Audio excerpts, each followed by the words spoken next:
How is everyone doing? And welcome to the Stat Room. Ladies and gentlemen, I am VonnTheStatman. You can follow me on Twitter at VonnTheStatman. And guys, check out my website, VonnTheStatman.com. Now, you might want to go on my website a few times a week because I might be giving out a few hidden gems that can help you to win your DFS contest each week and also help you dominate your fantasy leagues. So y'all ready? All right, guys, welcome back, guys, and thanks for joining me on our DFS journey, guys. I'm VonnTheStatman. Give you a quick backstory if you watch me for the first time on why I do what I do. Back in 2017, I started playing DFS, and I thought it was fans going against fans until I realized that it was rich people taking money away from fans. These people had these fancy algorithms, and you saw on TV, yes, anyone can win, and I realized that wasn't the case. So I decided to level the playing field. So now you have the stat man. All right, guys, so let's get right into this slate real quick, guys. So at the quarterback position, guys, you got Josh Allen, guys, who got hurt throwing the ball from the pocket. When everybody say that the running style of Josh Allen and Lamar Jackson doesn't work, both of these guys got injured actually in the pocket. So Allen won't play. Mahomes, I believe Mahomes will get you about 25 fantasy points. I believe Fields will get you about 30 fantasy points. Tagovailoa, I would say 27 to 28 fantasy points.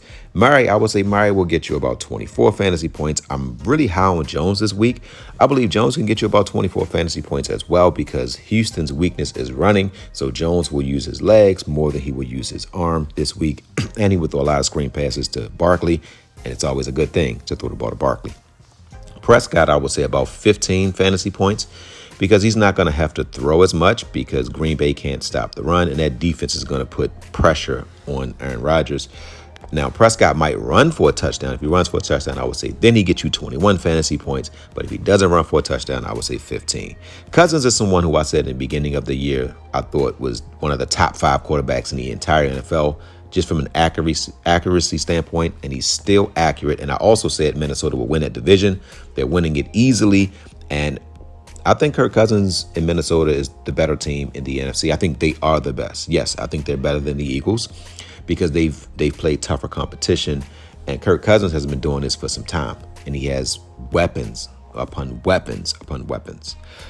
Goff and Detroit are building the right way. They just need a bona fide number one because Amon-Ra St. Brown is a slot receiver, and I don't understand what they were thinking when they got rid of their tight end. Guys, why do teams get rid of their best skill position?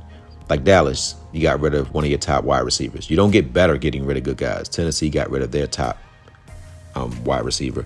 And Green Bay, well, he didn't want to be there anymore, so they didn't get rid of him. Derek Carr picks up the number one receiver in the NFL, and they regress.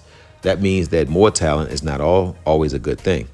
And in this case, Aaron Rodgers and Derek Carr are not on the same playing field.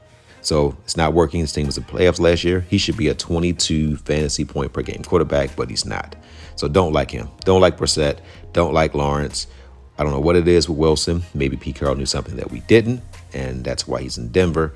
Winston was doing well till he had the back fractures, and people put the bad narrative out there that he's a bad quarterback. Go look at his numbers before the back injury, guys. He was one of the top quarterbacks in the NFL. I won't let them do that to that man's name. He is a great quarterback, but he tried to be a tough guy. And this is why you don't be a team player. This is why when you're injured, you sit out till you're healthy, because then the NFL was always trying to find a way to pay the cheaper guy.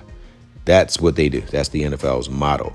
Now, Dalton has done well, so that's why he's the new quarterback. NFL stands for not for long. And if Dalton has one bad game, it'll be Winston. But he earned the right to be the starting quarterback because he's played pretty good. Tannehill may never take another snap for Tennessee because, like I said, they try to play the cheap guys. They drafted Willis, and if he keeps winning, Tannehill won't see the field again. And Willis is going to struggle against Denver. This is going to be his toughest match. If he does well against Denver, he will be the starter for the rest of the year. But I see Willis getting about 12 fantasy points. I'm not a fan of Aaron Rodgers. I'm not a fan of a man who doesn't take ownership for anything, just points the finger. You got young guys. You have to lead them. You have to go to the coaches and find plays that will help these young men to excel. But going in the media saying they got catching the ball, this, that, and the other, how were you in your rookie year? That's why it took so long for you to get on the field. So don't judge these guys. Help them. Lead them, Rodgers. Not sure how I feel about Indiana. They got a new coach who I do like, Jeff Saturday. I do believe he's a great leader of men. I think that's going to be great. And there's no one else to talk about. So guys, you want to win your fantasy? Start these players. If you made it this far, hit that like button, hit that share button, and subscribe to my channel. You want to win your fantasy? You better start quarterback Fields. You want to know why? He will be the best DFS quarterback moving forward for the rest of the year. And he's in a high-scoring offense. And yes, he can actually throw the ball. Now he has a bona fide number 1 to go with his bona fide 1A. So you want to win your fantasy? Start Fields. You want to win your fantasy? You better start running back Pollard. You want to know why? Well, he's going to get 125 yards from scrimmage at a minimum. And he's going up against a bad run defense. And Dallas will be playing from a big lead. So you want to win your fantasy? Start running back Pollard. You want to win your fantasy? You want to start wide receiver Waddle, and you waddle with me because he's a part of the top offense in the NFL. And he's on touchdown watch. And he's the second option in a passing attack that pretty much only throws the ball to 3 people. You want to win your fantasy? Start Waddle. You want to win your fantasy? Start tight end Komet. You want to know why? Well, he's up next. Second, he gets 5 targets in this game, and he is on TD watch. And lastly, this will be the last week he will be at 5-3. So you want to win your fantasy? Start tight end Komet. You want to win your fantasy? You better start 1-2 Dallas coming for you. You better start the Dallas defense. You want to know why? Well, the former coach is coming back, and he's going to want to put the smack down on his former team. And he's going to want to put Aaron Rodgers firmly on his backside. And he's going to want to pick the ball off. He's going to want to humiliate the Packers. So you want to win your fantasy? Start the Dallas defense.